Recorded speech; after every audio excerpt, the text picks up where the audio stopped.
বাংলাদেশ ইনশাআল্লাহ আর কোনোদিন সেই একদলীয় বাকশালতন্ত্র অথবা বিএনপি তন্ত্রের যুগে ফিরে যাবে না।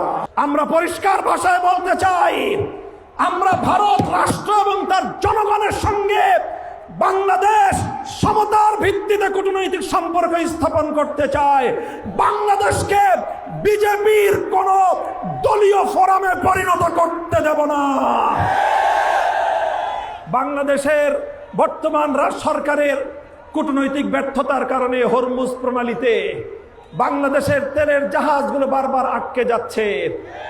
বন্ধু প্রতিম দেশ ইরান বাংলাদেশের সঙ্গে বন্ধুত্বের হাত বাড়িয়ে দেয়, কিন্তু বাংলাদেশ চরমভাবে কূটনৈতিক ব্যর্থতার পরিচয় দিয়ে এখনো পর্যন্ত হরমুজ প্রণালী থেকে একটি জাহাজ অবমুক্ত করতে পারেনি। যদি আপনারা না পারেন, ব্যর্থতার দায় স্বীকার করে আমাদেরকে দায়িত্ব প্রদান করেন। আমরা হরমুজ প্রণালী থেকে বাংলাদেশের তেলবাহী জাহাজ মুক্ত করে বাংলাদেশের জ্বালানি সংকট নিরসনে ভূমিকা পালন করতে প্রস্তুত রয়েছে। আপনারা কি করবেন, কি করছেন? বাংলাদেশ ব্যাংকের গভর্নরের পদ দখল করেছেন। বাংলাদেশের গোটা ব্যাংক সেক্টরকে দুর্বৃত্তদের হাতে তুলে দিয়েছেন।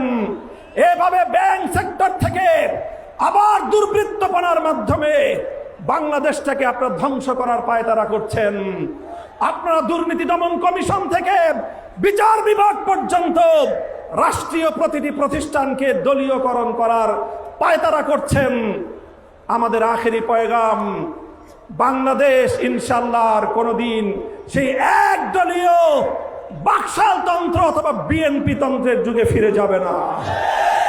বাংলাদেশের শহীদ প্রেসিডেন্ট জিয়াউর রহমান যেইভাবে বহুদলীয় ব্যবস্থা বাস্তবায়ন করেছে, সেই ব্যবস্থার রাজনীতি যদি করতে পারে বিএনপি টিকে থাকবে, অন্যথায় বিএনপি তার অস্তিত্বের সংকটে পড়বে।